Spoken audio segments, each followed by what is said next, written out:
prepara las palomitas.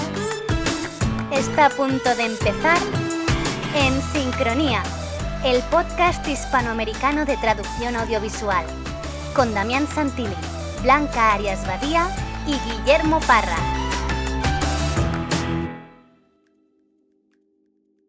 Les damos la bienvenida al episodio número 60 de En Sincronía, el primer podcast de traducción audiovisual del mundo. Soy Damián Santilli y estoy sincronizado desde Buenos Aires, Argentina, con Blanca Arias Badía en Barcelona y Guillermo Parra en Quebec. Hola, Blanca.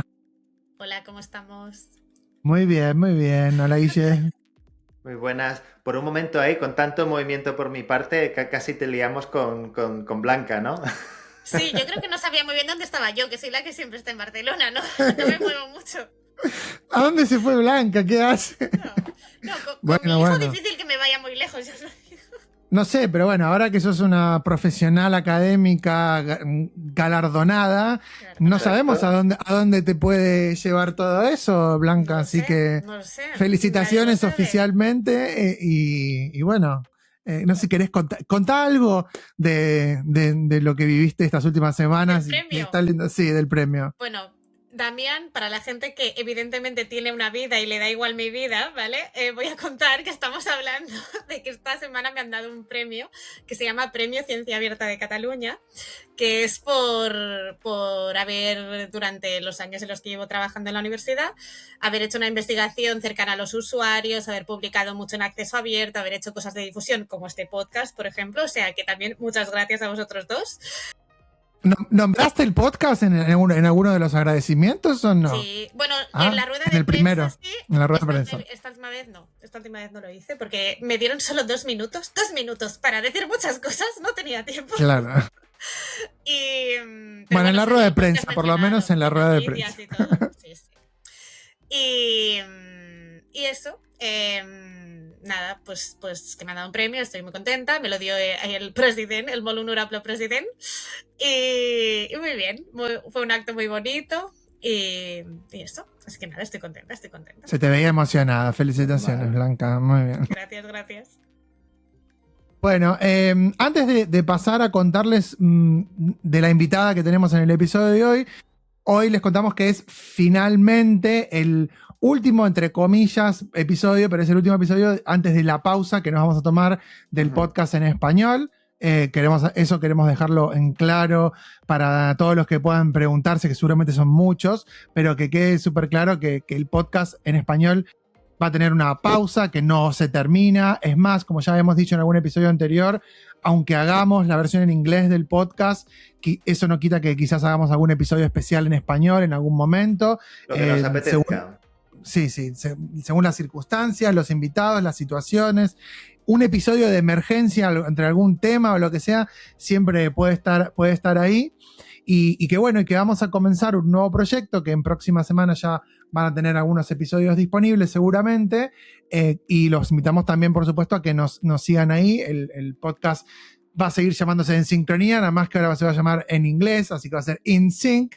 Va a estar conducido por los tres. Logramos con mucho esfuerzo convencernos a nosotros mismos. No es que yo tenía que convencer a nadie, sino que nos convencíamos entre todos, y lo vamos a hacer. Que va a ser el podcast de la empresa Una, así que es una empresa que nos viene apoyando en el podcast y que realmente años y años.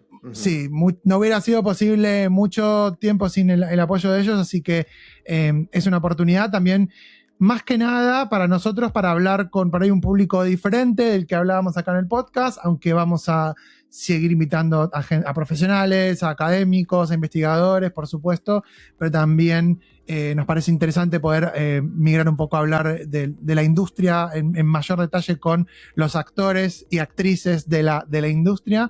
Así que un poco del objetivo del podcast ese va a ser ese. Así que estén atentos porque en breve lo vamos a tener. Bueno, Guille, ahora sí, contanos de nuestra invitada de hoy. Pues nuestra invitada de hoy ya la tuvimos aquí en el podcast, en el episodio número 22, en el que hablamos con Sharon Black y Stavroula Sokoli, que es nuestra invitada, sobre asociaciones de traducción audiovisual.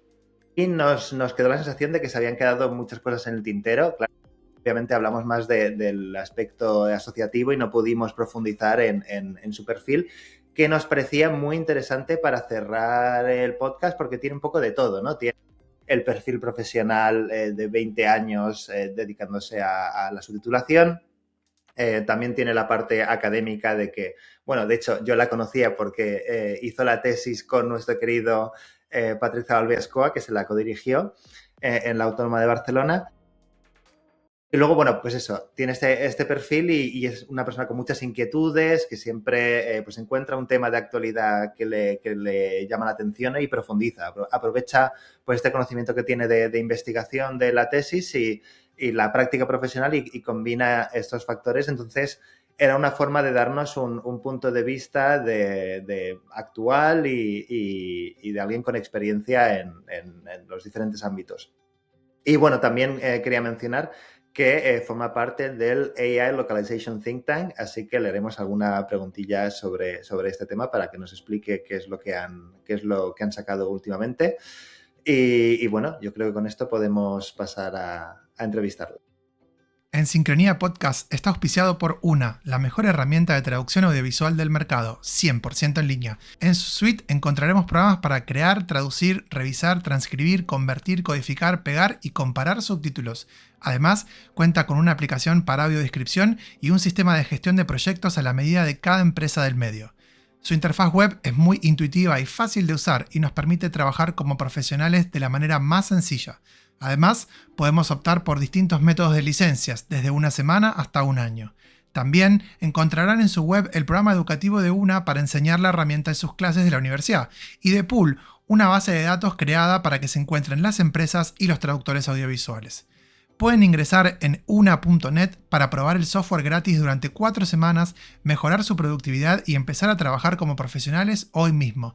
Y también recuerden que gracias a este patrocinio del podcast pueden acceder a un 10% de descuento en cualquier compra que hagan en la tienda de Una.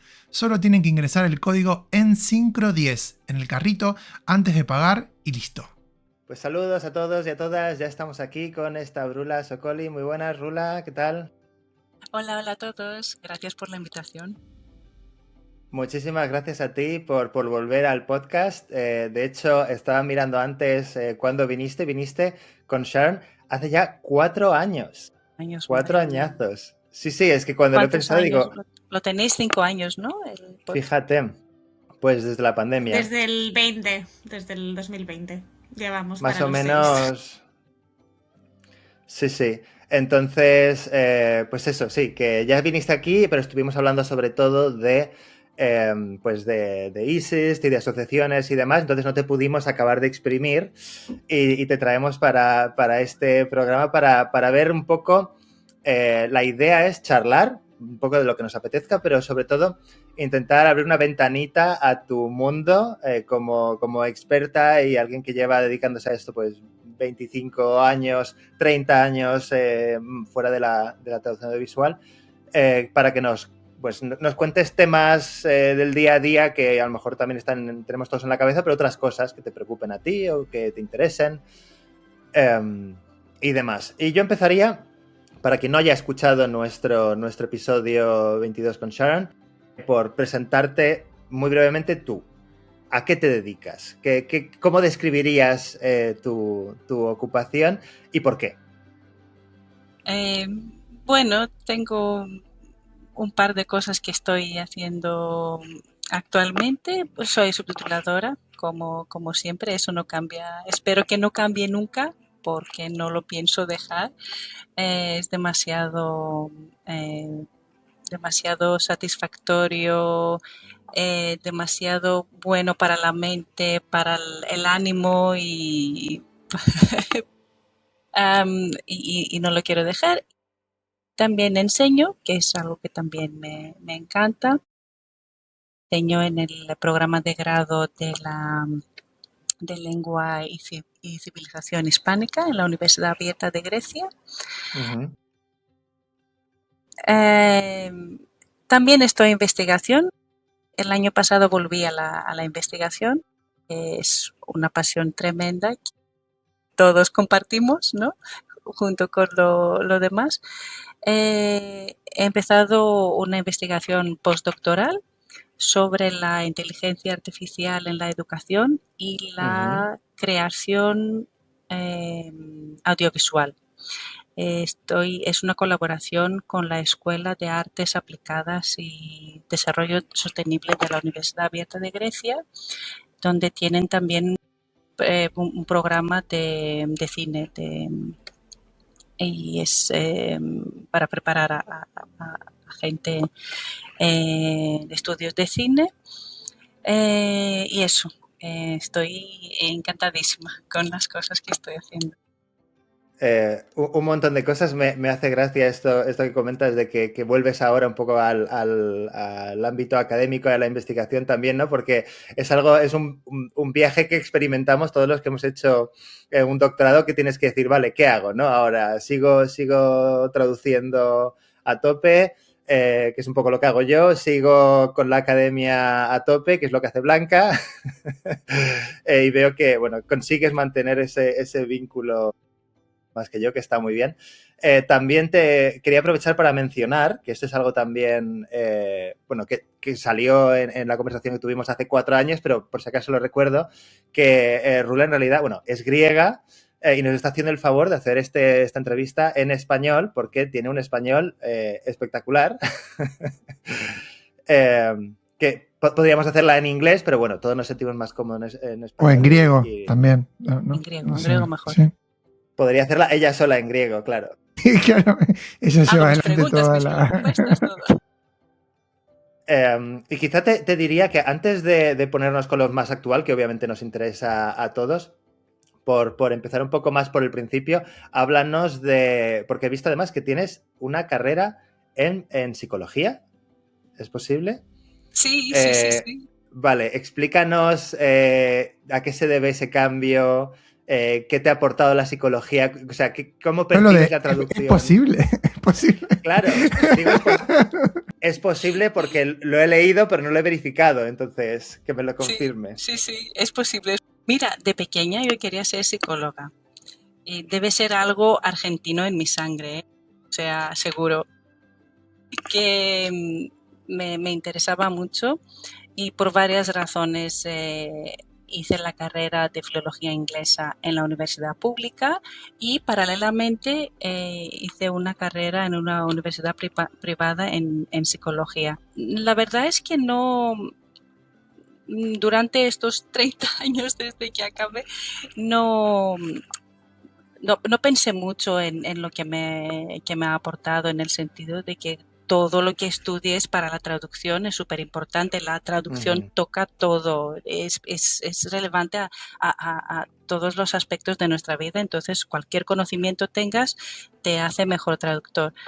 Pero ahora que he empezado con esta investigación sobre los efectos de una parte de esta investigación son los efectos de la inteligencia artificial en la educación, en la manera que aprendemos, en la manera que puede afectar nuestras capacidades. Acaba de salir, esta cosa la está investigando gente con mucha más capacidad que yo. Yo simplemente estoy leyendo estos estudios y acaba de salir un estudio sobre el impacto del uso de la inteligencia artificial en la formación de capacidades, ¿no? Que es una gran pregunta ahora. ¿Qué va a pasar con la gente? ¿Cómo va que empieza a formarse, ¿no? Uh-huh. Cómo va a desarrollar el pensamiento crítico y todo, en qué se puede basar. Porque mucha gente habla de, mira, hemos tenido también las calculadoras que nos ayudan a hacer cosas básicas y luego pasar a otro nivel y pensar y llegar a donde nunca hubiéramos llegado sin estas, ¿no? Uh-huh. A lo mejor con la inteligencia artificial puede pasar lo mismo, pero no es lo mismo, porque lo que perdemos con las calculadoras, perdemos unas destrezas, pero no son tan importantes como el pensamiento, como la comprensión. La comprensión real y no la ilusión de comprensión que nos proporciona la inteligencia artificial. Por eso todo, y puedo hablar una hora sobre esto solo, me han ayudado mucho los estudios de psicología para comprender estos conceptos mejor y poder seguir la investigación empírica. Me gusta esto que dices de la ilusión de comprensión, porque me hace pensar en que cuando vemos, por ejemplo, algo subtitulado, sí que se produce también un poco esa ilusión de que entiendes la lengua original. Cuando en realidad no estás, o sea, si te quitan los subtítulos estarías bastante perdida, ¿no? Pero sí se produce ese efecto de que, sí, lo estoy siguiendo perfectamente, es lo que está diciendo. ¿Esa es una ilusión? No es ilusión. La ilusión es que no lees. Para mí esta es la ilusión interesante. La ilusión, cuando sales del cine o cuando acabas, si te preguntan, ¿has leído esto? Dices, pero no he leído. Eso es el mejor halago que le puedes dar a un subtitulador, que no hayan notado el hecho de que hayan estado leyendo. Uh-huh. Y la ilusión que has, suspension of disbelief. Uh-huh. Claro. Pues no sé, a ver, no sé si queréis que entremos en el tema este de la inteligencia artificial tan pronto, pero podemos abrir el melón y, y Ya hemos tirarnos entrado, así que a lo que adelante. surja ya. Sí, claro, si todo nos lleva hacia eso. Pues a ver, cuéntanos, porque sé que estás metida en el AI Think Tank. No sé muy bien qué es, me gustaría que nos lo explicaras bien y que nos explicaras pues qué hacéis, por qué te pareció interesante o necesario apuntarte y unirte a este grupo y qué habéis hecho. Bueno, el AI Localization Think Tank es una iniciativa de Belén Agulló, que no sé si la conoces, estaba también en la Universidad Autónoma de Barcelona y nos conocimos, y de Marina Pancheva de AWS. Que son gente muy maja las dos y por eso me apunté. Esa es la razón principal, pero también me interesa mucho lo que quieren hacer, porque veía yo también este hueco. Es una iniciativa para poner juntos a profesionales de la localización, para compartir experiencias, compartir recursos, un espacio seguro, un safe space para poder hablar de la inteligencia artificial sin querer vender algo y sin querer tampoco decir, que todo está bien, todo está mal. O sea, poner a gente de totalmente diferentes partes de esta industria de la localización, para que compartan estas experiencias y que compartan también recursos útiles. Unos de los artículos que han tenido más éxito que hemos producido es sobre el valor de la localización, porque se ve que hay esa necesidad de hacer a la gente, a los clientes,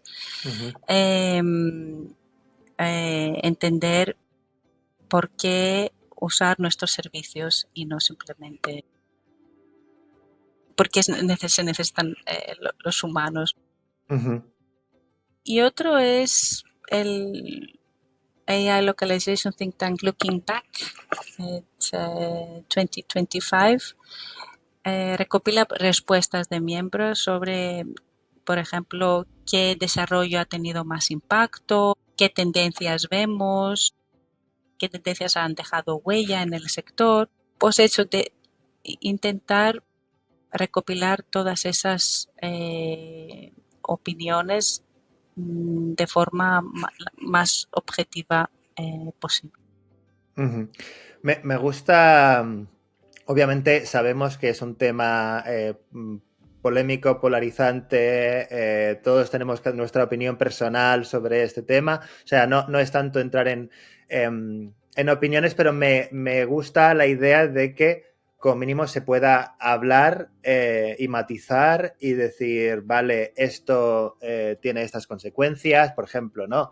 Nos vendían, y es algo que menciono en las clases, en las pocas clases que todavía sigo dando, pero sí que menciono que uno de los grandes argumentos que nos dan para introducir más tecnología e inteligencia artificial y demás en la traducción es que nos libera de lo farragoso para que podamos ser más creativos, y ya hay estudios que dicen que somos menos creativos cuando utilizamos estos recursos, ¿no? Entonces, ¿en qué quedamos, no? A lo mejor será porque quieren aumentar la productividad. Bueno, eso es una razón. Pero porque así somos más creativos, no. Esa no es la razón, desde luego. Sí. ¿Quieres compartir algún...? Sí. Un poco sobrevalorada, ¿no? Por favor, eso, productividad. Espera, calm down. O sea, me gusta mucho una iniciativa de ITI, me parece, que es Slow Translation. Tampoco tiene sentido, sobre todo en la traducción de entretenimiento, ¿no? Por ejemplo, de libros, películas, literaria, audiovisual, donde tienes que entrar en el mundo del libro, tienes que entrar en el mundo de la película, los personajes y todo para poder expresarlo. Eso de producir 3 películas al día y no sé. ¿Y para qué? Y eso Perdón, pero eso, sí. Rula, eso no va, en el campo nuestro, eso no va de la mano de la realidad que estamos viviendo, pero no como traductores, sino de la realidad que vive la industria, porque esa exigencia de productividad, no sé si necesariamente tiene que ver con la inteligencia artificial o con esto o con lo otro, porque no es nueva esta exigencia de productividad. Desde que yo me dedico al subtitulado, era estar 14 horas subtitulando y empecé en el 2000, para ayer, sí. Y empecé en el 2007 y obviamente esto se acentuó con el streaming, y creo que hoy por hoy ese concepto está muy bien lo que vos decís, pero me parece que no tiene que ver con exigirnos a nosotros, sino que nosotros somos parte de una cadena en la que se hace todo así. O sea, uno ve las películas que salen en plataformas y te das cuenta de que no se hicieron con 3 años de pensar la película. Y hoy justo estaba escuchando un podcast de un director que de una película que salió hace poquito que se llama Good Fortune. Es una comedia, las comedias generalmente tardan... Ah, sí, ya sé cuál es. Sí, la de Keanu Reeves, sí. Sí. Las comedias realmente tardan poco, igual en menos que otras producciones, pero no sé, contaba que se filmó en 20 días la película. Entonces, y es una película para cine, ni siquiera es una película para la plataforma. No me quiero imaginar otras comedias del estilo de comedias de Adam Sandler para plataformas. Entonces, también si hay contenido, una sobreproducción de contenido, es lógico que también haya una exigencia de que podemos aceptarla o no como traductores. Eso es otra discusión, ¿no? Pero me parece que tiene que ver no con una exigencia a nosotros mismos nada más, sino que es así como se está el mercado ahora, me parece. Sí. La productividad en cuanto al mercado tiene que ver con cuánto rápido lo puedes hacer si te lo entregan un día y te dan 20 horas para acabarlo, 10 horas, ¿no? Eso es un tipo de productividad que necesitas para los deadlines, para las fechas límite tan que te ahogan, ¿no?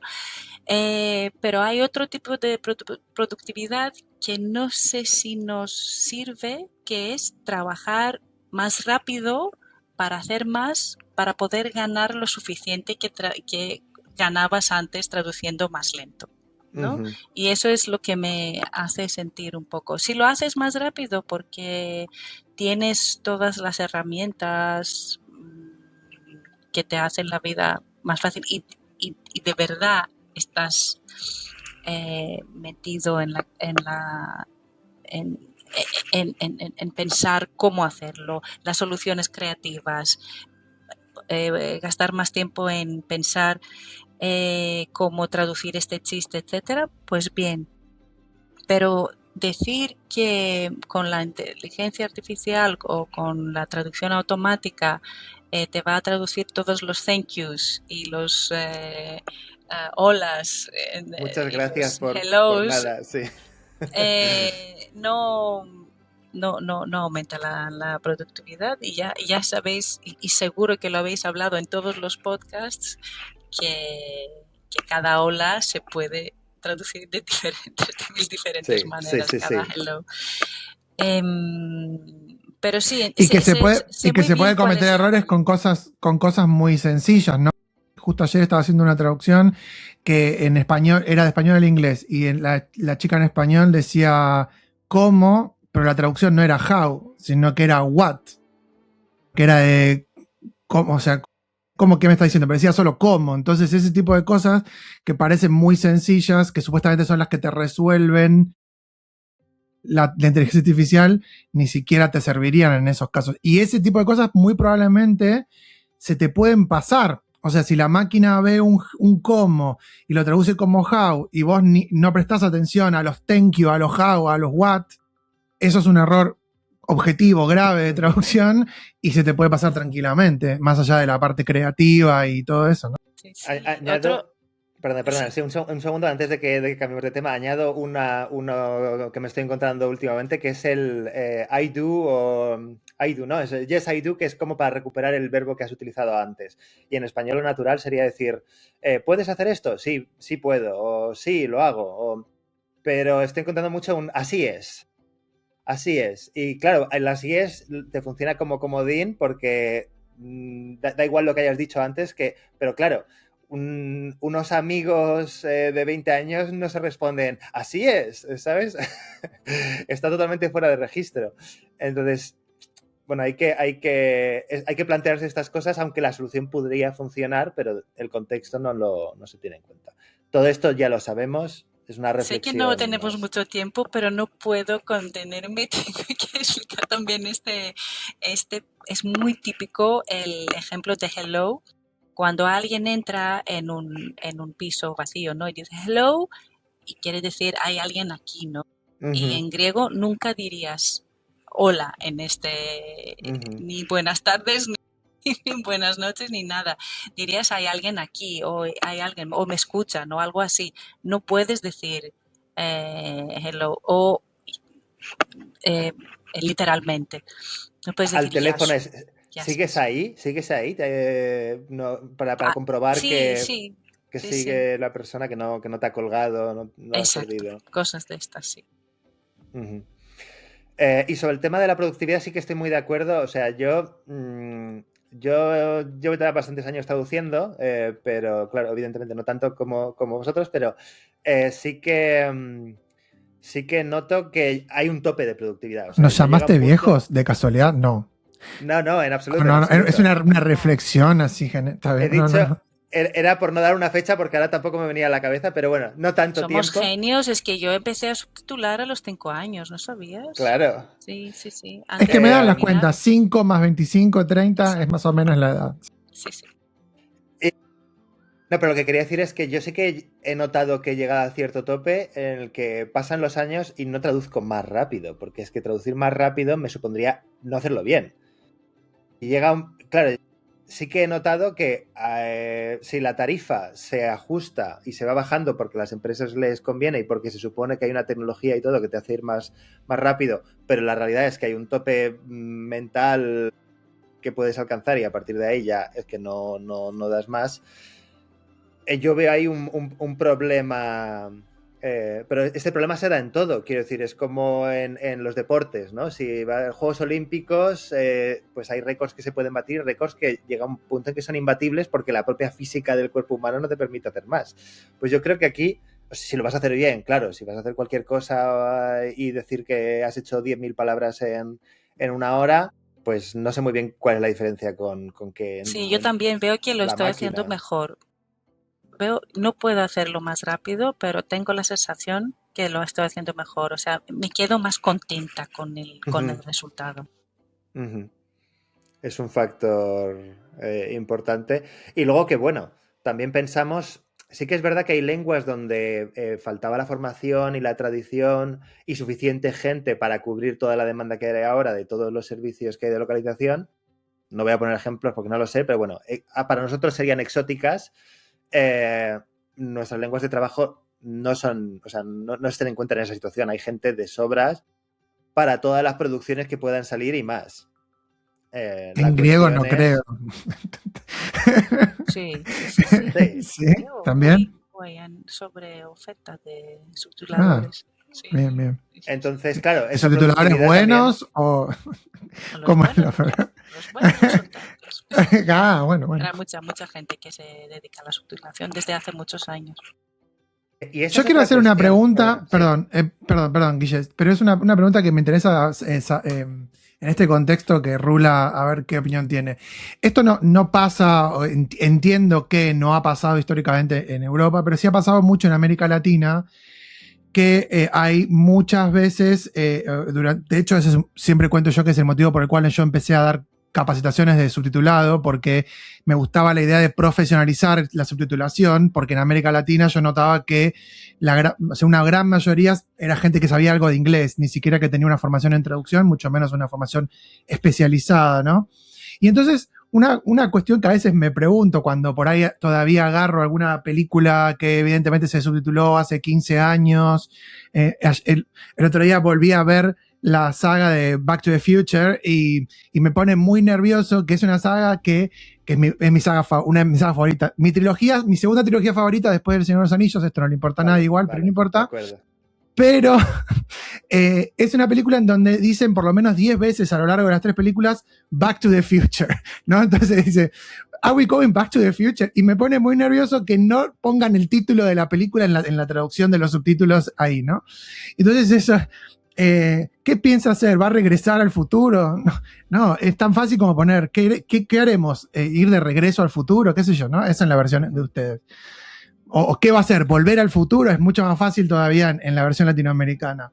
Y entonces pensaba, en ese sector del mercado que evidentemente todavía sigue existiendo, por lo menos acá en América Latina, donde hay cierta cantidad de películas o series, quizás para las plataformas menos conocidas, las que no estamos hablando de Netflix, Disney Plus quizás, sino que estamos hablando, no sé, pienso Paramount, Universal, todas las plataformas más chicas que probablemente casi nadie pague, donde quizás una traducción más o menos de la traducción a inteligencia artificial pueda ser mejor.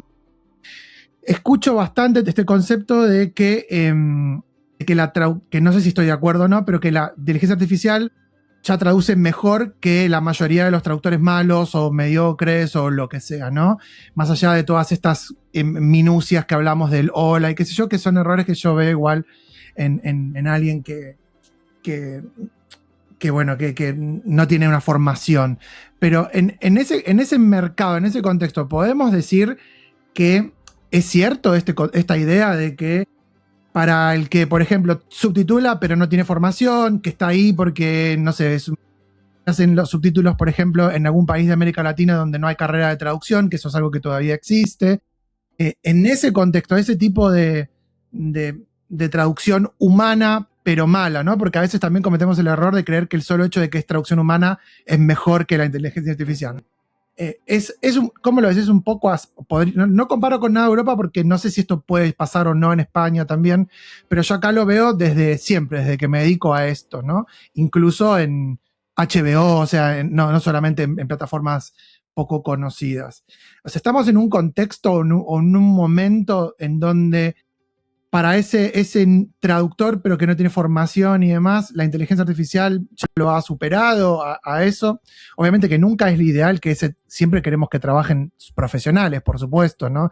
Entonces, de buenas a primeras, no sería correcto que esas personas que no tienen formación ni nada se dediquen al subtitulado, pero bueno, es una realidad, ¿no? Porque también a veces pasa... Estoy totalmente de acuerdo contigo cuando dices que el hecho de que lo haya hecho un humano no tiene que no significa necesariamente que es mejor que la traducción automática. Y esto ha sido verdad desde hace 2017, cuando salió Google Translate y Neural Machine Translation. La Neuro, claro. Muchísimas cosas la hacía muchísimo mejor que cualquier persona simplemente que sabe un poco de inglés y no sabe ni escribir, ni un montón de faltas de ortografía y todo esto.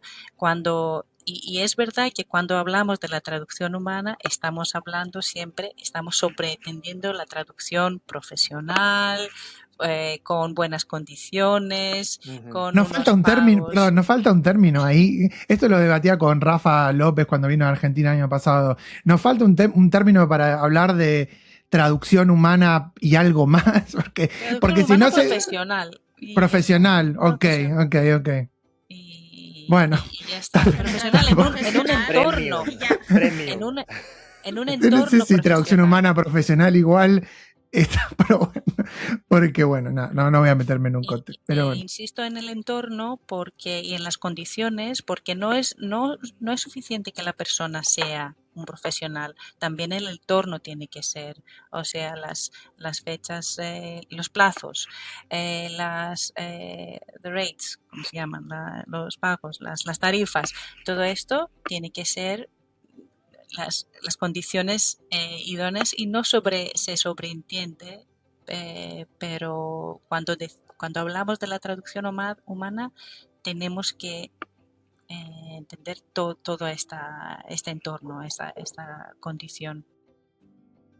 Pero estoy totalmente de acuerdo contigo, sobre todo porque la subtitulación es un mundo que atrae a los que lo hacen por amor al arte, ¿no? Esas comunidades de fansubs desde hace muchísimos años, desde hace 25 años cuando salió Lost, que creo que era la primera, ¿no? de las series estas que no salían en todos los países o salían sin subtítulos y la gente los necesitaba y por eso se formaron las comunidades de fansubbers.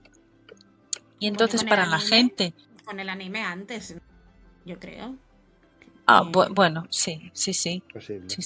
Sí, o sea, claro. Bueno, yo desde pequeña recuerdo compañeros viendo subtitulaciones de anime que claramente no eran profesionales, ¿sabes? Sí, por supuesto. Bueno, igual Lost es del 2004, Blanca, así que... Sí, era pequeña, ¿no?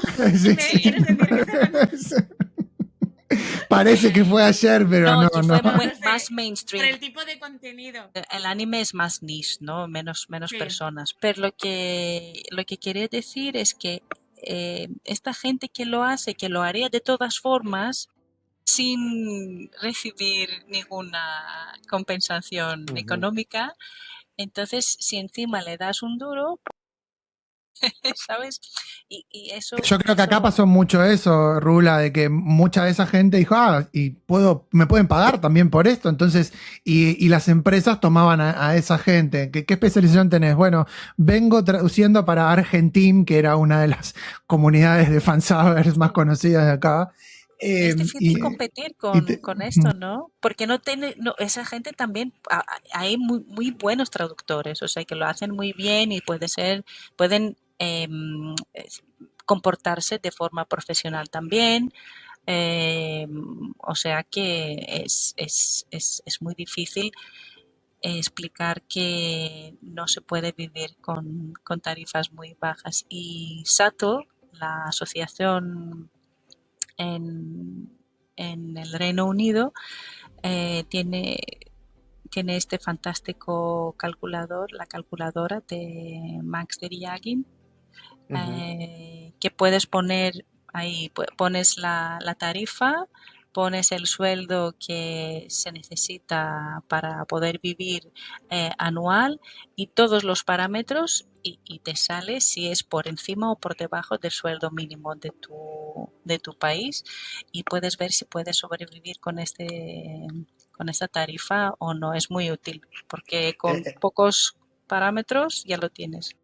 Tendrían que planteárselo, desde luego. Este es un problema que tengo entendido también que ocurre en las que llaman passion industries o todo lo que es... Sí. Decían, todo lo que querías ser cuando eras pequeño, pues todo eso, que si querías ser actor, cantante, no sé qué, todo esto genera mucha competencia de gente que quiere dedicarse a eso porque lo idealiza y al final lo que implica es pues que se compite a la baja en parte. Entonces, yo soy también un pero hay apasionado. actores millonarios y subtituladores millonarios no hay. Sí, pero es un porcentaje bajísimo. ¿No? Subtituladores no, por desgracia. Y normalmente, industry, pero... si una persona actúa y está todos los días ensayando y tiene una obra de teatro y lo hace todo gratis y le va bien, lo más probable es que después sea millonario. Eso es con el caso nuestro.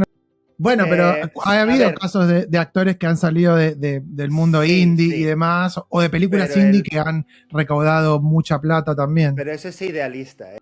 Es idealista. Yo he visto estadísticas de profesionales en Estados Unidos que están asociados ahora no recuerdo cuál era su asociación profesional o su colegio, y decía que el 70% no podían tener un seguro de salud en Estados Unidos, no les cubrían, porque no llegaban al mínimo facturable anual. Y dices, wow. Y estos son profesionales como la copa de un pino, pero también tiene que ver con eso, con la competencia y con el que estamos dispuestos a hacer. Y hay que tener una concepción de que esto es una profesión, más allá de que nos guste, por supuesto, que nos guste está genial.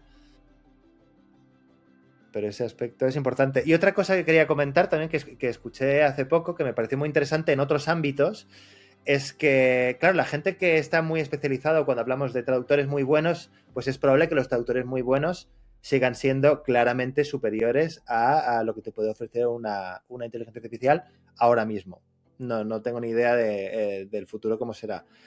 Pero claro, entonces dicen que eso puede provocar una brecha generacional, o sea, para que no haya un relevo generacional, porque si todos los que están empezando, que a lo mejor no son capaces de hacerlo tan bien o mejor como para justificar esa inversión de dinero, ¿dónde van a adquirir la experiencia para llegar a ser tan buenos como los que ahora ya son buenos? No sé si me explico. Sí, y esto, no, te explicas perfectamente. Claro, no sé si desde el punto de vista de la docencia es algo que se plantee, o si Blanca esto es un dilema que le... que le preocupe. ¿Dónde se tienen que formar los que... O sea, ¿cómo podrían llegar al estado de los top? Establecidos, sin la posibilidad de adquirir experiencia en un puesto de primer nivel básico de entrada. Pero, a ver, yo lo siento, pero es que esto no me parece nada específico de la traducción. O sea, esto pasa en absolutamente cualquier trabajo. Muchas cosas que estamos diciendo. Pues... Es que sinceramente la vida es así. A mí no me quita el sueño esto. No sé, creo que la gente tiene que espabilarse, y lo digo con cariño. Creo que de hecho muchos lo hacen, ¿eh? O sea, no lo digo... y que ya encontrarán las oportunidades, y me parece absolutamente normal empezar por tarifas que a lo mejor en la calculadora de Max Deriagin no cuadrarían, ¿no? Y luego ir subiendo. Y lo que sí que está bien es, cuando aceptas una tarifa que no es como tiene que ser consciente de lo que estás haciendo. Eso sí que creo que es muy importante. No hacerlo al tuntún. O sea, al menos, pues si aceptas un encargo o varios encargos al principio de esta manera, estar consciente de lo que estás haciendo. Sí, ¿no? Saber cuál es tu límite, ¿no? ¿Cuánto tiempo voy a aceptar esto? Y, ¿no? ¿Cuál es el coste de aceptar esto? No solo para mí, sino también para el resto de gente que se dedica a esto. Pero bueno, me parece que hasta cierto punto es legítimo aceptar a veces tarifas más bajas, porque, como estamos diciendo, todo el mundo ha empezado en cualquier trabajo, o bueno, al menos en muchos tipos de trabajo, con condiciones que no eran las óptimas. O sea... Yo mismo reconozco que he hecho cosas gratis para clientes concretos. Yo he hecho cosas gratis, ¿vale? Pero para un cliente que sabía que no se estaba aprovechando de mí. Y de alguna forma crecía tanto mi cliente como yo. Eso lo he hecho, así que no voy aquí a predicar de empieza cobrando... Bueno, y además justamente nuestro ámbito, que tiene toda la parte de accesibilidad, que tiene mucho impacto social, pues ¿por qué no aceptar a veces algún encargo por esa parte de impacto social, de visibilidad y de, ¿no? Y de tener la experiencia y no a cambio de dinero? O sea, tampoco hace falta monetizarlo absolutamente todo. Pero evidentemente yo no estoy diciendo que los traductores trabajen gratis, nunca diría eso, ¿vale? Pero bueno, que sobre la pregunta que has hecho, ¿no? De dónde se adquiere la experiencia inicial y tal, pues es que, no sé, es que me parece un problema que no vamos a solucionar. No tengo respuestas, la verdad. Yo también he pensado mucho en esto y cómo haces para no perder, si la inteligencia artificial, la traducción automática hace cosas mejor que tú y la puedes usar en tu favor, ¿qué puedes hacer para no perder estas habilidades, ¿no? Y la única respuesta que he tenido es que si no puedes practicar tus habilidades dentro del ámbito del trabajo, tienes que encontrar espacio fuera de trabajo para hacerlo. Igual que hacemos gimnasia para el cuerpo, para que no se atrofie, porque usamos el coche, usamos la lavadora, todas esas máquinas que nos ayuden a hacer cosas más rápido y no nos movemos, entonces hacemos gimnasia. En ese sentido también hacer gimnasia mental. Traducir sin diccionario, ¿no? Intentar exprimir la mente, porque si no se atrofian ciertas destrezas. ¿Y qué pasa? ¿Qué pasa cuando se pierde esto? El nuevo conocimiento no tiene las bases donde formarse. Eso es. He estado leyendo mucho sobre la neurociencia y las últimas tendencias que sin conocimiento no puedes conectar los puntos, ¿no? No tienes las bases para hacer las conexiones, entonces pierdes la capacidad mental. Y por eso se necesita eso me hace acordar ejercicio cognitivo. Me hace acordar a Patrick y su defensa de que la universidad no tiene que cambiar tanto, porque justamente, ¿no? Si incorporamos inteligencia artificial en todas las materias de la carrera y demás, entonces esa base de la que estás hablando vos, Rula, nunca se construye. Yo diría que la universidad precisamente tenía que ser el espacio donde hacer el ejercicio, o sea, para construir esas bases. Luego, claro, que cuando sales al mundo laboral las cosas serán diferentes, pero no pasa nada. Porque la universidad hemos hecho un error en conectarla tanto con el mundo laboral. También es importante, ¿no? Que la gente salga y sepa lo que le está esperando. Eso es una parte, ¿no? Mira, prepárate, es lo que vas a encontrar a salir. Pero aquí hacemos otras cosas. Estamos formando destrezas, estamos formando nuestra mente, nuestras capacidades para poder salir fuera y correr, ¿no? Y podemos darles también una descripción de cómo será y no será como aquí, será otra cosa. Y las cosas cambian tan rápido que la universidad no tiene que seguir este ritmo. Estoy de acuerdo con me sabe muy mal, pero estoy de acuerdo con Patrick Zabalbeascova. Yo estoy totalmente de acuerdo con lo que acaba de decir Rula, y lo único que diría es que el problema o la dificultad o el reto que creo que tiene una universidad es que aunque tengas esta reflexión muy interiorizada y tú quieras transmitirla y sea lo que quieres fomentar, los estudiantes cuando llegan a casa tienen el ChatGPT y tienen la inteligencia artificial y entonces todos los que quieran hacerte caso sobre esta idea de ahora en este espacio de aprendizaje intenta no abusar de esta tecnología, ¿no? Intenta ser tú el que busque soluciones, intenta, pues perfecto, todos los que te hagan caso muy bien. Papel y lápiz. Pero va a haber una parte, ¿no? Que no lo va a hacer. Entonces, como no...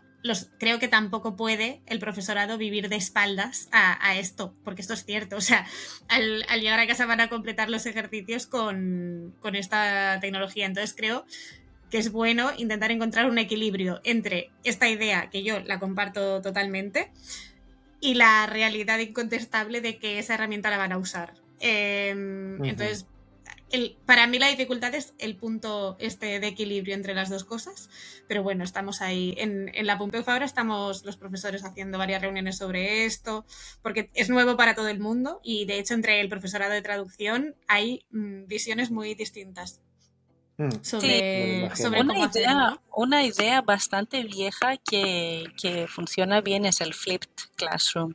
O sea, que cuando la gente hace mira las lecciones y la teoría y todo esto en vídeos en casa y luego cuando va a clase hace las cosas prácticas, las hace ahí. Papel y lápiz, diccionario así corto y cosas lentas, cosas que yo les decía a mis alumnos de subtitulación, ahora hemos pasado no sé cuántas horas para traducir 5 minutos, pero no pasa nada, estoy en este espacio de tiempo de 3 horas, habéis aprendido esto y esto, ¿no?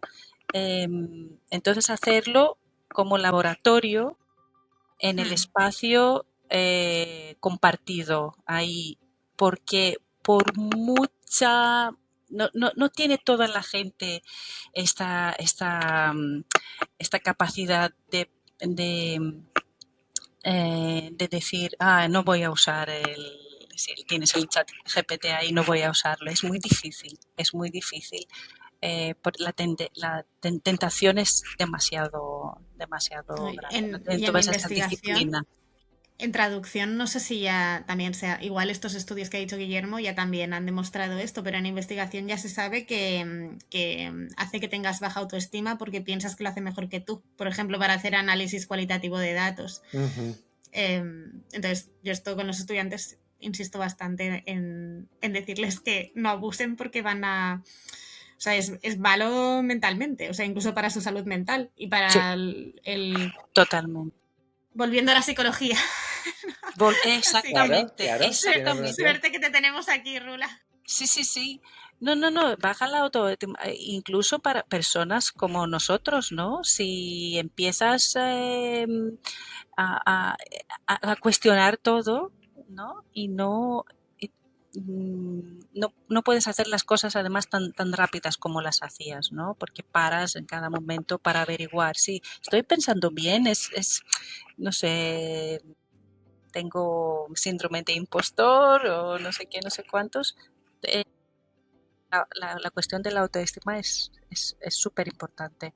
Y la ilusión de comprensión, la ilusión de haberlo, sobre todo cuando estudias. Ahora la tendencia es ponerlo todo en Notebook LM, pones ahí todo y haces preguntas, ¿no? Y te hace unas flashcards fantásticas, unos PowerPoints y no sé qué, súper bonitos. Los miras y dices, bueno, leo esto, voy a estudiarlo y voy a entenderlo. Si no luchas con el texto, si no hay esta fricción que necesitas, ¿no? La fricción buena, no la fricción que no necesitas. No te entra en el fondo del cerebro, digamos, ¿no? Sí, está claro que con la práctica, bueno, sí, es que es redundante, pero sí, con la práctica es con lo que se acaba puliendo todo. Estaba pensando ahora, cuando has dicho lo de hemos tardado horas en traducir 5 minutos, también como anécdota comentaré que la primera película que traduje, mi objetivo era traducir 5 minutos al día. Y traducía, me ponía, además ni siquiera contaba los subtítulos, con lo cual realmente me hacía trampas, porque había 5 minutos en los que había 2 de silencio y ese día pues iba rapidísimo. Y digo, qué rápido voy yo. Y digo, claro, es que has hecho mucho menos. Pero acababa el día y decía, ¡buah! He hecho 5 minutos ya, mañana sigo. Y claro, hice como una película en un mes, ¿no? Esta, que es un contexto totalmente pues, Guillermo inventó la slow translation. Total.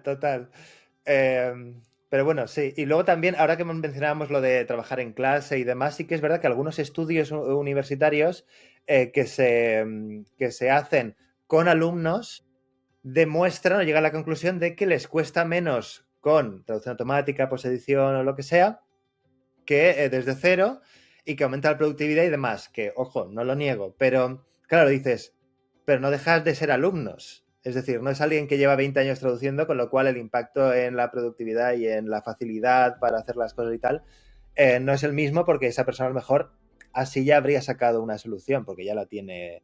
Productividad y aprendizaje no tienen que ver. O sea, dejémoslo separado. No tienen que ver. Así que si sois lentos traduciendo, no pasa nada. De hecho, José Castro, que también lo tuvimos en el podcast, decía que un traductor es alguien a quien traducir le cuesta más que a otras personas. Y Qué bueno. Es muy buena porque te planteas las cosas y dices, este verbo lo conozco, lo he usado toda la vida, pero tiene 10 acepciones diferentes, ¿no? Voy a asegurarme de que realmente es lo que yo creo. Y eso, pues, obviamente, pues alguien que no es experto no lo hace.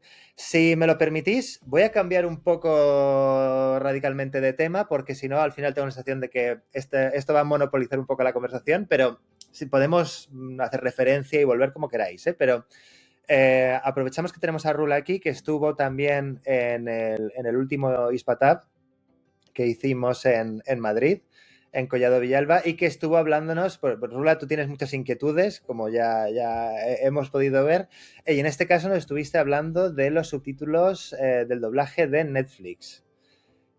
Como próximamente va a haber un ISPATAB, vamos a hacer un poco una recapitulación de qué nos comentaste, qué nos trajiste al ISPATAB en la última edición. Sobre los subtítulos del doblaje, sí. Los subtítulos del doblaje. Una novedad relativa del mercado para quien no esté al tanto y le pueda interesar. Lo que presenté son esos subtítulos que no son tan nuevos, porque sí que había antes esos subtitles en el mundo de anime, precisamente, porque se hacían a partir del doblaje. En el anime había el japonés y luego hacían un doblaje en inglés totalmente diferente. Reescribían todo el guión. Entonces no podías poner subtítulos basados en el guión japonés, ¿no? Porque no cuadraba nada. Y hacían unos subtítulos a partir de doblaje. Luego había gente que aprendía japonés y quería tener el original y veía los subtítulos que no cuadraban, ni sincronizaban, ni nada. Entonces se quejaban y por eso se sabe, ¿no?, de esta práctica, porque la gente hablaba mucho de esto en redes sociales y lo llamaban subtitles. Una cosa. Otra cosa que me pasó hace un par de años es que cuando todavía estaba activa en aquel entonces en Twitter, vi unas quejas sobre los subtítulos de Netflix. ¡Qué malos los subtítulos de Netflix! ¿Cómo que malos? Que somos profesionales y hacemos las cosas tan bien en Netflix, no puede ser. Y lo vi efectivamente, unos subtítulos fatal, mal sincronizados, una segmentación horrible, unos subtítulos de 2 palabras, otros de 3 líneas, y pensando, ¿qué es esto? ¡Qué raro! Y descubrí que estos aparecían solo si activabas el doblaje. Si activabas el original, luego te aparecían los subtítulos buenos, bien segmentados, bien sincronizados y diferentes. Y luego pensé, bueno, esos son hechos a partir de doblaje y seguro de alguna forma automática, que no es, pero ni inteligencia artificial ni nada. La inteligencia artificial lo hubiera hecho mucho mejor, que hay que ya chapuza, ¿no? Entonces, bueno, me puse a investigarlo, a ver las fuentes, a ver lo que escribía Netflix sobre esto. Que acababan de publicar no acababan de publicar, era hace años esto, un nuevo formato que era un formato de intercambio de guiones, de subtítulos común, para que pudieran usarlo, porque cada estudio de doblaje tenía sus propios formatos, en Word, por ejemplo, y luego eso lo tenían que coger los subtituladores para hacer los subtítulos para sordos basados en el doblaje. Entonces crearon este nuevo formato. ¿Esto es de la EGA, de lo que hablas? ¿O... No. No, no tiene nada que ver, porque ellos también mencionaban esto. No, es un formato de TTML, me parece. Un Algo estándar. así. Luego lo busco, no me acuerdo, hace tiempo que no lo he vuelto a mirar. Y me dio esta idea, ¿no? de que lo han usado para hacer rápidamente. Es una buena idea, ¿no? ¿Por qué tener unos subtítulos que no cuadren con el doblaje? Porque están hechos a partir del audio original, entonces hay diferentes decisiones, diferentes traducciones, no cuadra tan bien, la gente se queja.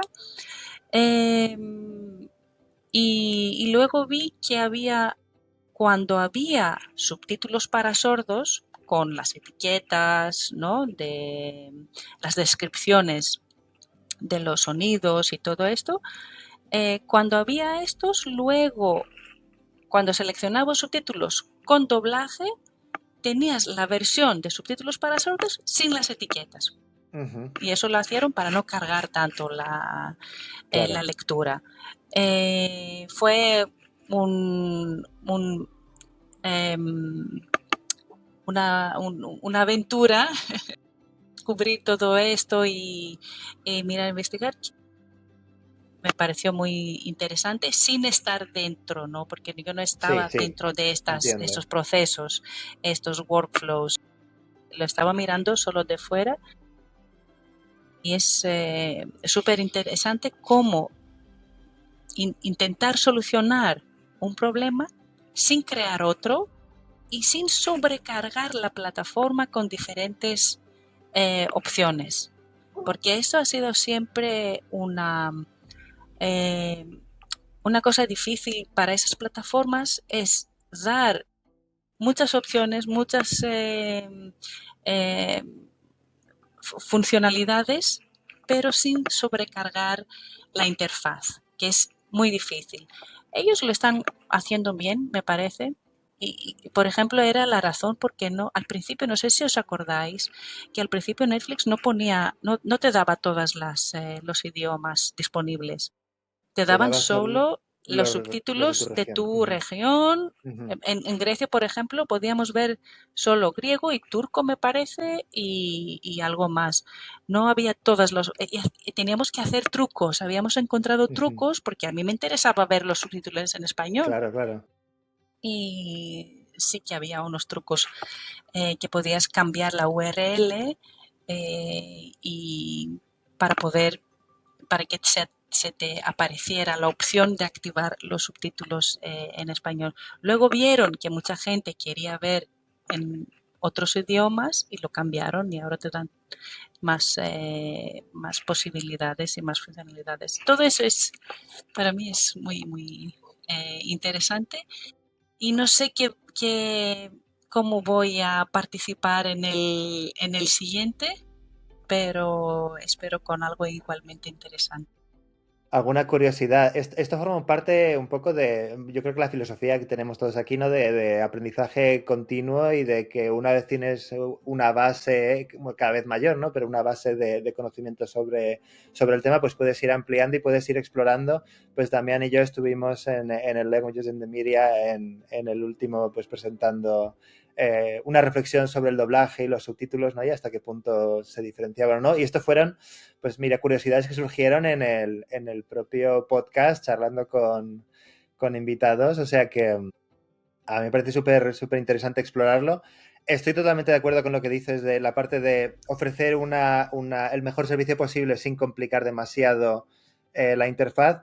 Yo pienso, por ejemplo, en mis suegros, que ponemos una plataforma de streaming en casa y está todo listo y lo van a poner y justo está la lengua que no toca y a lo mejor no saben cambiar de lengua, ¿no? Entonces, algo tan sencillo puede hacer totalmente inservible el servicio y entonces tienen la impresión de que es un mal servicio o que la plataforma no merece la pena. Y dices, no, es tan sencillo como cambiar aquí, 5 clics y esto, pero si no lo saben, pues la gente, si no sabe qué versión tiene que elegir, pues eso puede ser problemático.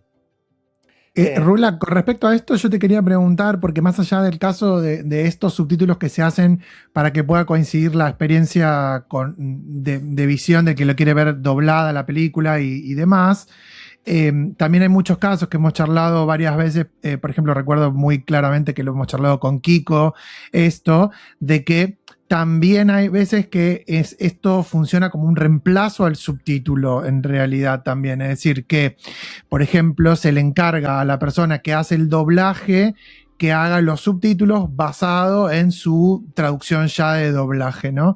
Entonces, ¿vos creés que esto que investigaste vos y que presentaste tiene que ver con simplemente esto que estás comentando, de poder ofrecer mejores experiencias de usuario con la plataforma, o que puede tener algún tipo de incidencia en el proceso de cómo se hacen los subtítulos y que quizás el día de mañana todos los subtítulos vengan a partir de la versión del doblaje o algo así?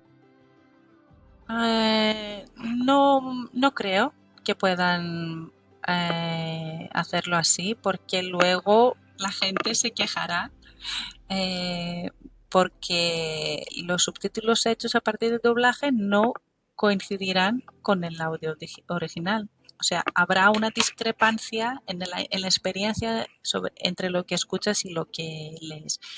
Claro, pero por ejemplo, Kiko decía que él lo que hacía era, bueno, paso todo a formato de subtítulo y cuando hay, por ejemplo, algo que cambié mucho por una cuestión de sincronía labial o lo que sea, eso lo adapto para subtítulo, para que no quede tan chocante, pero que en líneas generales la traducción era mayormente similar a la que se veía para el doblaje, que justamente lo que tratábamos de ver con Guille era esto, cuánta discrepancia hay si efectivamente la traducción para el doblaje la hace una persona y para subtitulado otra, como siempre, y sin contacto, sin que le den la versión del doblaje y ese tipo de cosas, ¿no? A mí no me parece mala idea hacerlo así, sobre todo si lo hace una persona con tanta experiencia como Kiko, ¿no? Que sabe exactamente, muy rápidamente decir aquí, lo tengo que cambiar. Me parece una buena idea, ¿por qué no? Pero el hecho de tener totalmente diferentes traducciones en el doblaje y en los subtítulos es problemático. Había una época donde yo hacía este trabajo, me daban el doblaje, me daban los subtítulos que lo habían hecho otras personas, otros equipos, y yo tenía que ver si había grandes discrepancias, por ejemplo, como llamar a las personas, no sé si le dan otros apodos o si no tenía que ser lo mismo, pero simplemente no haber consistency check, se llamaba ese trabajo. Creo que lo que quieren es hacerlo todo más rápido, más barato, menos pasos, más sencillo, bla, bla, bla, workflows más sencillos, pero sin arriesgar a la experiencia del usuario, porque los usuarios con los social media siempre pueden salir y empezar a quejar y pueden hacer mucho ruido que han hecho, ¿os acordáis, no? Con Squid Game, con Roma, salieron en las noticias y todo esto es importante para la fama, se llama, de Netflix, la reputación. La reputación, sí. Totalmente. Y lo tienen muy, muy en cuenta. Estoy Pero cuando vos decís que es son problemático, ¿te referís solo a esos casos de consistencia específica, o sea, nombres y demás, o te referís a toda la traducción como en un conjunto? No, con cosas que importan. Como puntos más clave en cuanto a Sí. eso. No por ahí la traducción de un chiste o de un juego de palabras Sí, o ese tipo de cosas. No, Ok. ese tipo de cosas no. No. Sobre todo cosas que tienen que ver con la trama, con que si las cambias. Que si un día la viste doblada y otro día la viste subtitulada, estás viendo el mismo producto, claro. Exacto. Sí. A ver, yo quería decir una cosa que no sé si es muy evidente y por eso no la estamos diciendo, pero que es que esa opción de tener un audio igual que el texto escrito para las personas con hipoacusia es lo mejor que pueden tener. Entonces, claro, es verdad que está bien no ser Creo que eso es lo primero. Empezó por ahí, Blanca, me parece, la necesidad de esto. Sí. Por eso es que creo que ahora, al recapitular, no lo hemos dicho. Entonces, por si alguien llega a este tema ahora, ¿no? Para que quede claro que hay un motivo también de accesibilidad para hacer esto. Entonces, o sea, estoy de acuerdo con todo lo que habéis dicho. Lo de la plataforma sobrecargada, pues evidentemente no nos gusta a nadie, pero es verdad que, ¿no? Si vamos a era de la personalización, pues oye, tener estas opciones no es malo de por sí. Bueno, ya está. Solo quería decirlo porque no había salido este tema de la coincidencia Sí, audio escrito. gracias. Sí, yo de hecho Hay la mucha primera vez gente- que lo escuché en función, perdón, Rula, lo escuché en función de eso. Es decir, si por ejemplo una persona que con hipoacusia está sentada al lado de otra que la está viendo y escucha todo bien, pero está viendo la versión en doblaje y se ponen los subtítulos, están los dos, uno al lado del otro y viendo dos cosas completamente diferentes. Entonces, creo que de ahí surgía esa. La primera vez que escuché sobre la necesidad de esto tenía que ver con eso, pero está muy bien que lo nombremos porque O sea, por ahí alguien se pregunta. Puede ser que también sea para abaratar costes de producción y todo, ¿eh? Pero en este caso sí que tiene una utilidad para un perfil concreto Sí. de No, yo de usuarios. de hecho esto lo escuché de alguien de Netflix directamente. Cuando la primera vez que le preguntaron, pero porque justamente cuando surgió creo que la gente se quejaba de que existían estos subtítulos y le preguntaron, no, pero estos subtítulos responden a una necesidad concreta.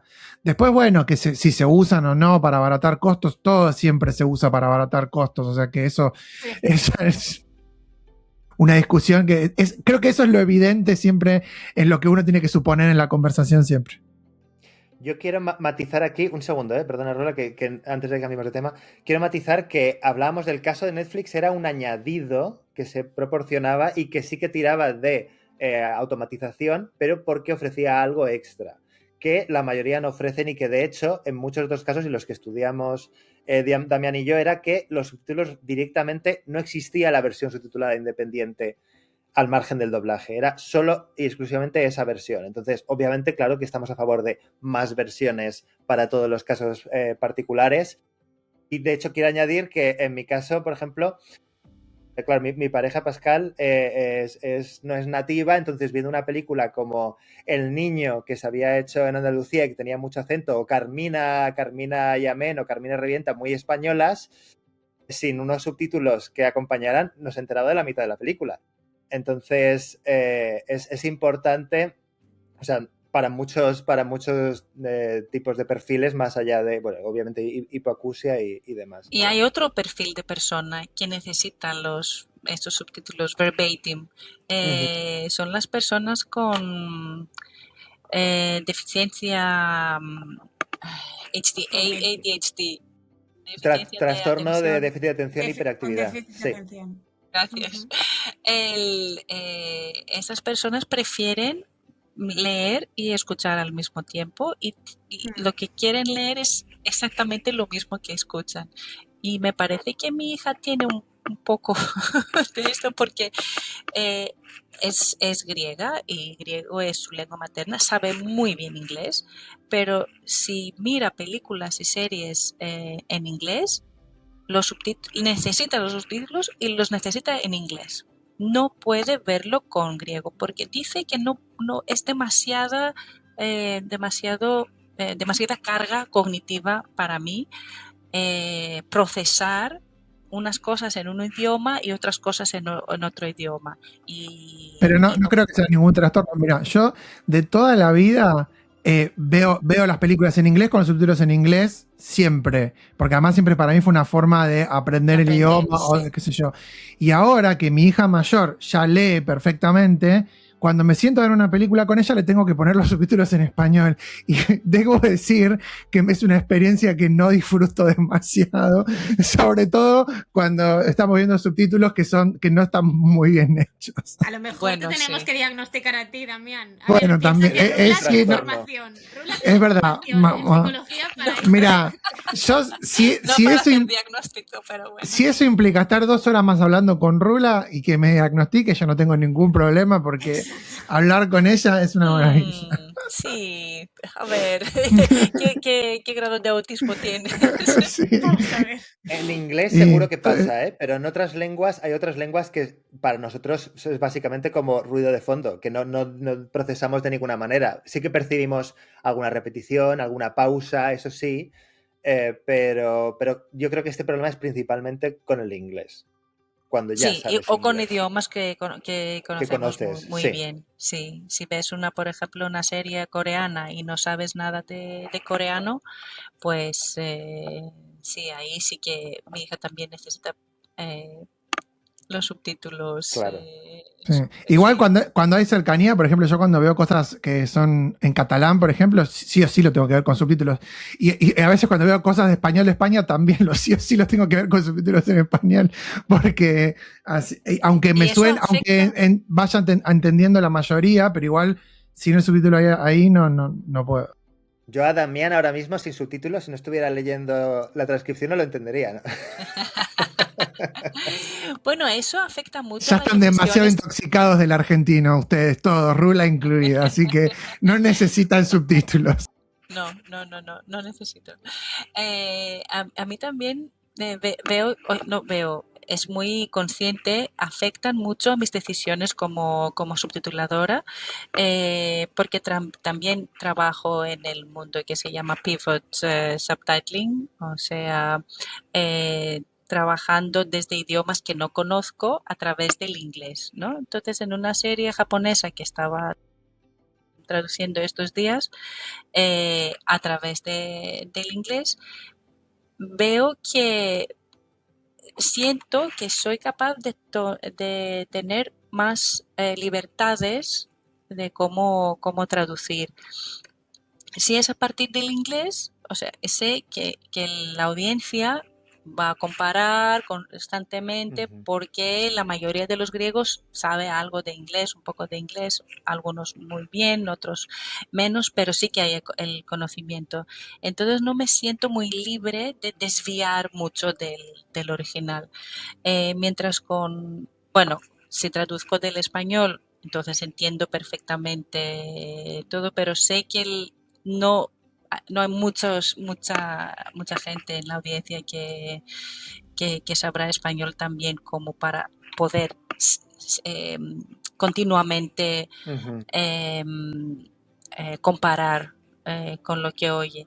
Por otro lado, al mismo tiempo, estoy pensando, ¿y qué si estas personas que han decidido seleccionar ver esta película, esta serie en japonés, la ha escogido precisamente porque está aprendiendo japonés? Entonces, lo mejor que puedes hacer es hacerlo más cerca posible a la original, sin desviar mucho, Ujú. porque eso ayuda al aprendizaje de idiomas. Y es un choque constante y continuo en cada decisión, a ver si me quedo más cerca o si desvío porque es mucho mejor, expresa mucho mejor de lo que quiere decir el personaje, y bueno, me encanta.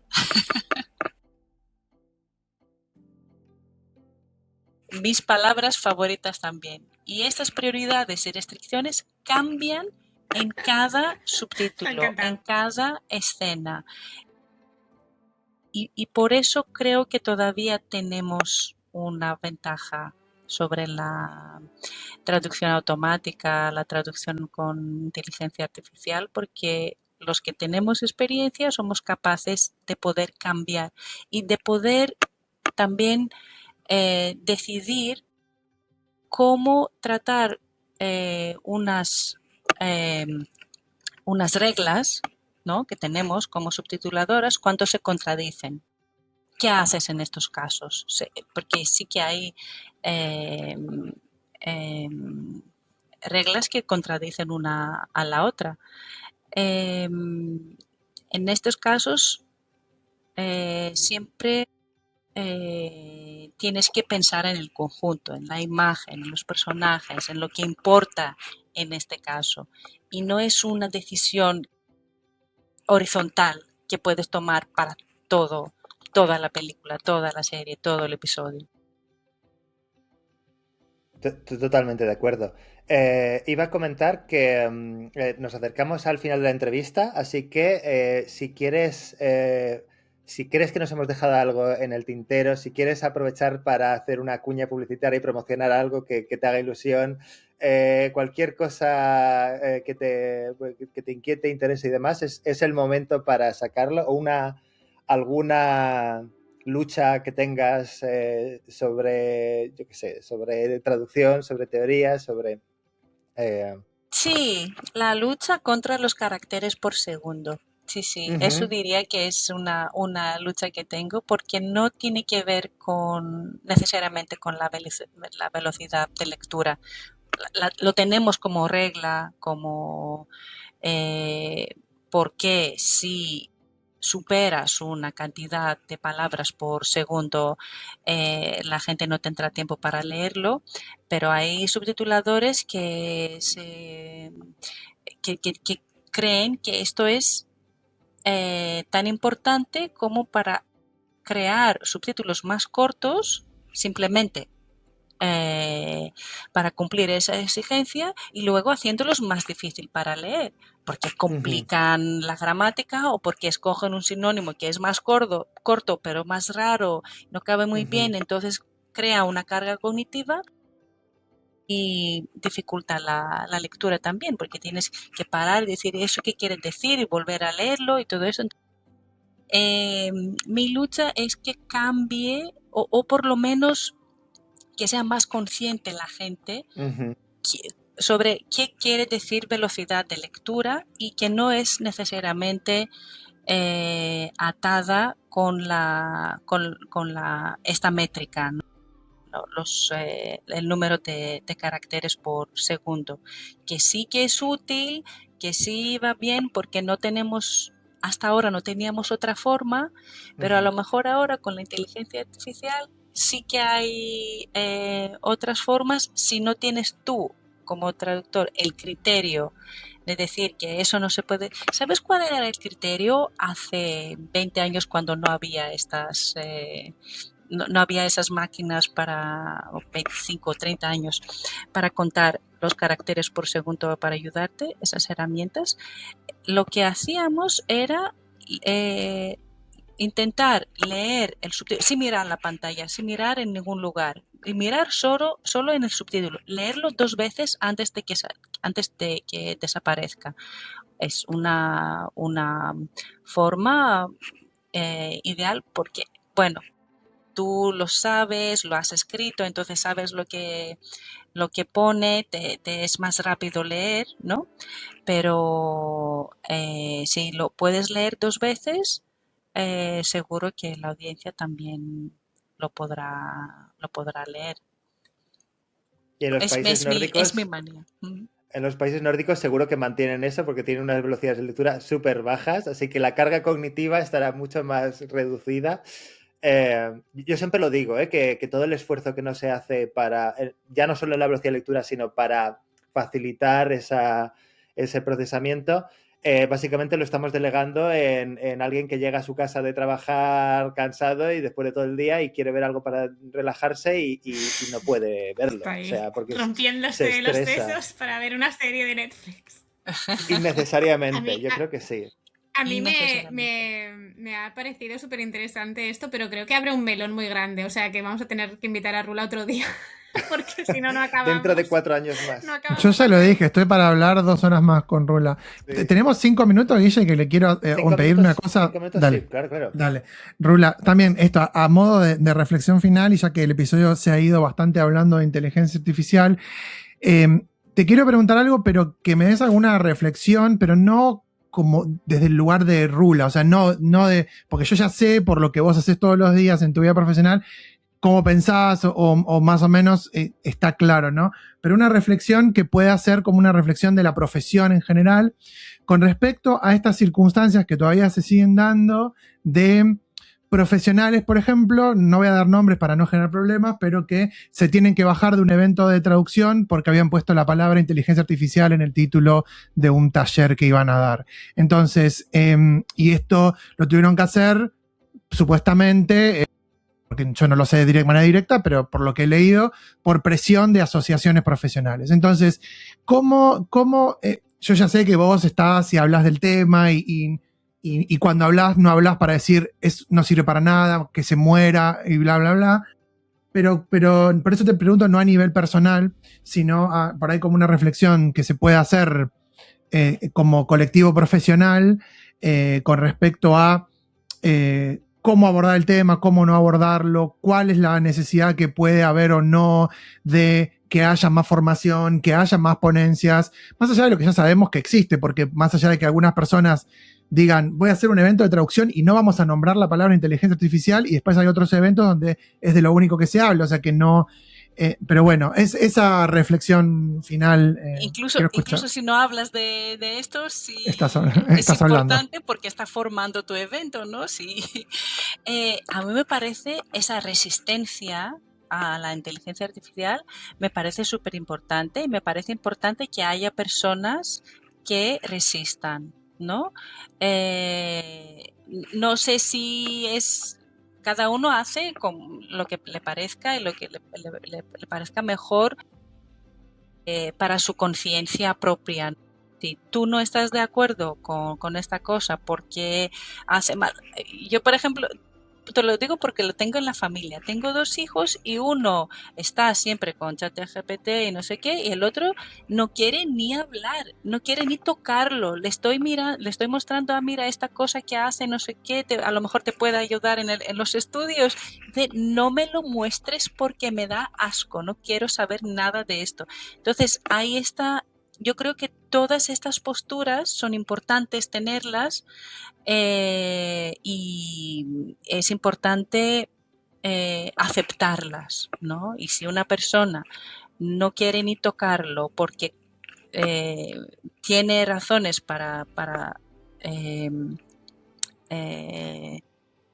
pensar que le hace daño personalmente, le hace daño a la sociedad, le hace daño al medio ambiente, pues genial. Yo los admiro mucho. Los que, a nivel personal. A las personas que no admiro mucho es los que venden ciertas cosas, entonces incluso sin tener unas creencias muy profundas, lo hacen solo por vender, o están creando una carrera por eso. Eso no me convence mucho, pero la resistencia es algo que necesitamos también como sector. Yo no formo parte de la resistencia, pero a veces pienso que puede que cambie de opinión. Vos lo ves a nivel personal y eso está bien, porque somos un montón de profesionales y cada uno puede tener una opinión, pero como colectivo profesional, ¿cómo vos crees que eso está bien? O sea, por ejemplo, ¿lo ves bárbaro que haya estas voces? No es eventos donde hay resistencia y no hay nada, y hay otros eventos donde hace todo, y está bien, que está bárbaro que coexistan esas dos cosas? Sí, me parece súper bien, y como colectivo... perfecto. A eso quería llegar. Una voz que tenemos que tener todos es luchar por dignidad profesional. Eso sí, eso me parece que todos estamos a la misma banda, pero por lo demás no es necesario. Me parece bien que haya diferentes voces. Vale, pues yo creo que con esto podemos cerrar la entrevista, Rula. Aprovecho para mencionar, ya que has dicho que no utilizas Twitter, que estás muy, muy, muy activa en LinkedIn. Y que además ha sido nombrada como una de las influencers más importantes del sector lingüístico, así que si quieren te pueden seguir por LinkedIn. ¿Hay algún otro sitio donde estés muy activa y compartas ideas con la gente? No, solo LinkedIn, Principalmente LinkedIn, vale. Pues eso, si queréis saber más y estar en contacto con Rula, está Rula Sokoli en LinkedIn, ahí la tendréis. Y bueno, y aquí lo dejamos. Muchas gracias por venir. Muchísimas gracias, ha sido estupendo, me ha encantado hablar con vosotros y hasta la próxima. Chao, chao. Chao.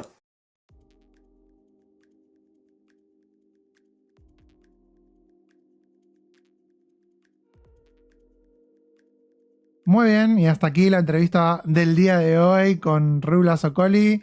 Guillermo, ¿qué te pareció?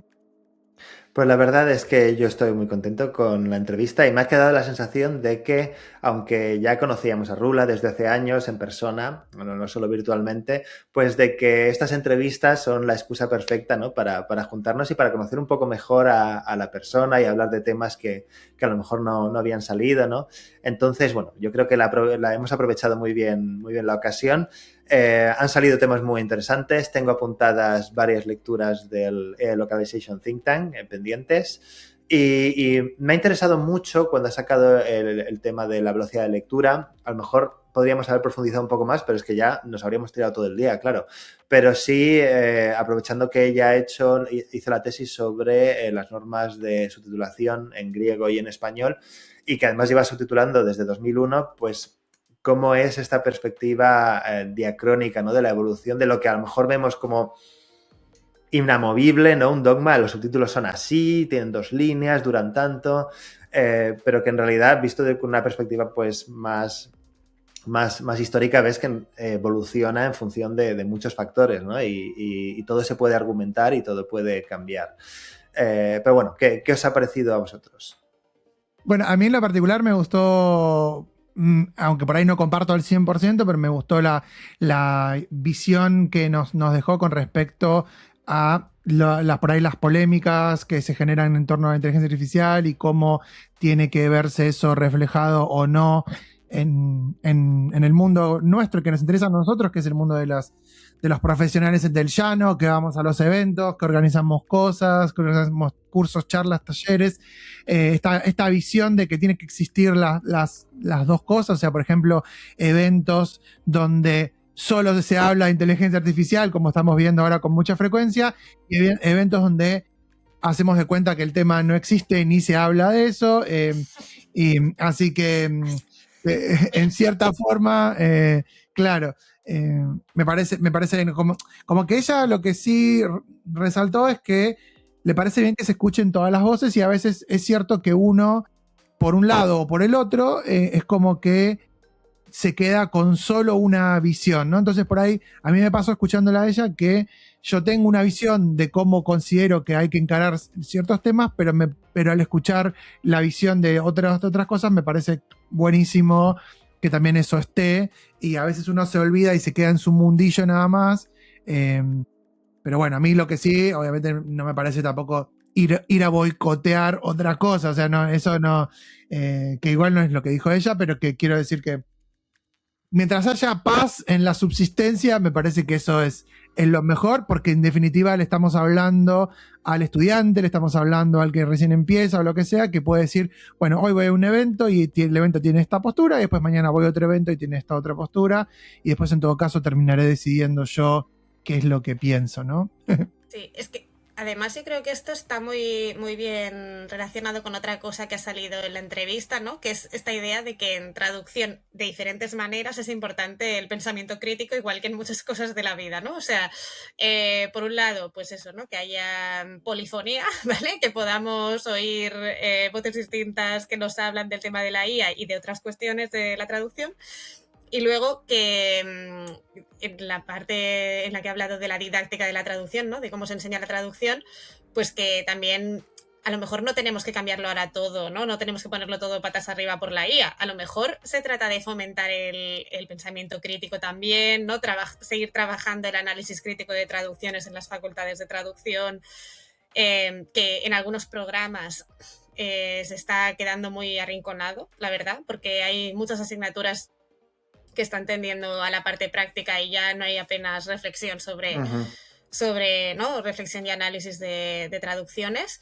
Y claro, eso es un problema, porque incluso si me hablas de inteligencia artificial, si no eres capaz de analizar el output de la inteligencia artificial, claro, no eres capaz de distinguir una buena traducción que te haga la máquina de una mala. Entonces, es que incluso en el escenario IA, la gracia sería tener personas capaces de distinguir esto, ya sean traducciones humanas o de máquinas. Así que, bueno, a mí también me ha gustado mucho la entrevista. Yo creo que además, bueno, esa voz múltiple de Rula con diferentes sombreros, pues ha ido muy bien para el episodio 60, ¿no? Que es un número grosso, como decís en Argentina, ¿no?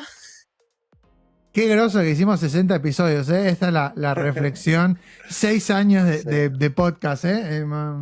Pandemia de por medio superada y vidas personales que han cambiado y tanto en estos años. Y que, es verdad, fíjate, ahora que lo pienso, que lo que no ha cambiado es que Guillermo video. traduce 14 horas por día, eso no cambió nada.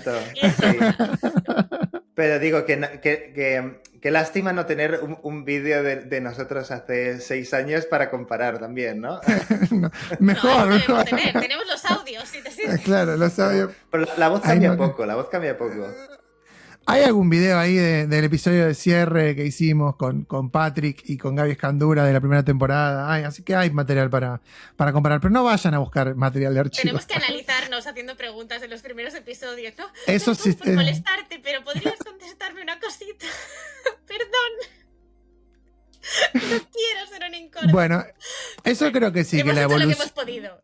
La evolución Oye. como entrevistadores ha sido muy, muy grande y bueno, estoy contento de que hayamos terminado así porque además a Rula hace un montón que la queríamos tener y es alguien que, como decía Guilla recién, que la podemos hablar 1.000 millones de horas. Creo que me parece una excelente reflexión esto último que estabas mencionando vos, Blanca, de que hasta creo que hay que saber mucho más que antes o estar mucho más preparados que antes para poder enfrentar el desafío de que este output es bueno o es malo. Porque si mi nivel es muy malo, siempre el output me va a parecer bueno. Que es un poco lo que lo que se ve en la sociedad, ¿no? ¿Por qué en la sociedad está esta idea de que ya la traducción fue resuelta por ChatGPT? Porque la gente no sabe idiomas. Cree que sabe, pero no lo sabe. Entonces, es lógico, si yo le pregunto a ChatGPT, me salió esto en el brazo, ¿qué enfermedad tengo? Y el ChatGPT me responde, me va a parecer bárbara su respuesta y voy a decir, no hace falta que haya médicos, ¿no? Pero claro, yo qué sé de medicina, no sé nada. Entonces, lógicamente, y acá me parece que hasta el desafío es que creo que un poco yo se los digo a mis alumnos de informática en la universidad, que tienen que ser los mejores traductores de la historia si quieren vivir de la traducción al futuro, ¿no? Y creo que también algo que no llegamos a abordar, pero que se ve mucho y que está bueno también tenerlo en cuenta en estos momentos donde hay veces que se genera como una suerte de desesperación entre los profesionales, que también cuando hablamos del cambio del rol del traductor, no hablamos de que yo antes traducía sin trados y ahora traduzco con trados, sino que hay un cambio para el cual nosotros quiero decir que nuestra profesión nos permite entrar en muchos otros puestos de trabajo en la industria que simplemente el puesto de trabajo de pensar en yo sé traducir, yo quiero traducir, lo único que quiero hacer es estar frente al teclado y nada más, ¿no? Entonces también me parece que como cierre de esta etapa del podcast, sin tener una idea clara y creo que nadie puede saber, ni los más optimistas ni los más pesimistas pueden tener la razón de cómo va a ser esto dentro de 6 años, pero sí está bueno saber que digamos que lo que uno aprende, y por eso es tan importante la docencia, la enseñanza, el ámbito del aula, la reflexión, el pensamiento creativo, todo nos va a servir para ocupar otros lugares en el mercado laboral. Entonces también es pensar en eso, que otros lugares no es, ahora voy a pasar a ser poseditor, sino que también hay posibilidades para muchos otros puestos de trabajo y que no necesariamente todos son dentro de una agencia de traducción o algo por el estilo, ¿no? Que hay carrera, con lo que uno aprende en esta profesión, en esta carrera, hay, digamos, dispuesto a poder hacer un montón de cosas. Así que me parece que eso es un poco una idea. Y ya veremos qué es lo que nos cuenta la gente de la industria cuando charlemos con ellos en InSync. Exacto. Lo más importante de todo, y se los quiero decir, es que nos va a encontrar a los 3 juntos, y me parece que eso es lo más lindo para nosotros para poder hacer esto, y también creo que para el público que sigamos nosotros 3 juntos, eso también es súper, súper importante. Así que ojalá podamos mantenerlo. Bueno, hasta acá llegamos entonces con el episodio de hoy y hacemos oficialmente esta pausa en Sincronía. Los leemos en nuestras redes sociales, si nos quieren mandar mensajes, si nos quieren contar qué les pareció esto. Y por favor, sí, que los vamos a leer mucho más, sobre todo cuando empecemos con el otro podcast. Y ahí vamos a ver qué les parece el nuevo formato y los nuevos debates y discusiones. Y prohibido todo comentario de cómo pronunciamos en inglés. Eso se los pedimos. A no ser que sean positivos. Salvo que sean positivos, que nos quieran decir qué buen inglés que maneja Damián, por como favor. Hispanohablantes, sí, el acento de hispanohablantes se nos va a colar. Es lo que hay. Pero mejor así queda con ese tono hispano. Pero lo haremos nosotros, no lo hará una Exótico. Exactamente. Mira, yo quiero decir que me parece que en este momento donde a veces uno ve en las cosas de que hay todo perfectito, las voces que no se equivocan, que esto, que el otro, creo que, y puedo equivocarme, pero es más válido que nunca esto de escucharnos y escuchar a la gente como es. Como se equivoca, que pronuncia mal, sin la perfección y todo pulido del maquillaje de la inteligencia artificial, porque creo que cuanto más avance en ese tipo de tecnologías, más importante va a ser el valor humano en general, no en el trabajo solamente, sino en el día a día. Así que yo por lo menos lo valoro de escucharlos de ustedes y escucharlos con sus perspectivas, con sus opiniones, con lo que aprendí todos estos años en el podcast, así que me parece que esa naturalidad humana va a seguir siendo, o en realidad va a buscarse cada vez más, así que yo pongo un voto de confianza en eso. Nosotros siempre ponemos voto de confianza en Damián, así que es recíproco. Bueno, recuerden que el sitio web en sincroniapodcast.com tiene toda la información del podcast y pueden escuchar un montón de episodios que, independientemente de que no sean de ahora, son muy buenos y que se pueden escuchar en cualquier momento. Y que también tenemos un canal de YouTube donde hemos subido estos últimos videos con imagen, si quieren ver nuestras caras bonitas y las caras bonitas de los invitados, también lo pueden ver ahí. Hasta la próxima.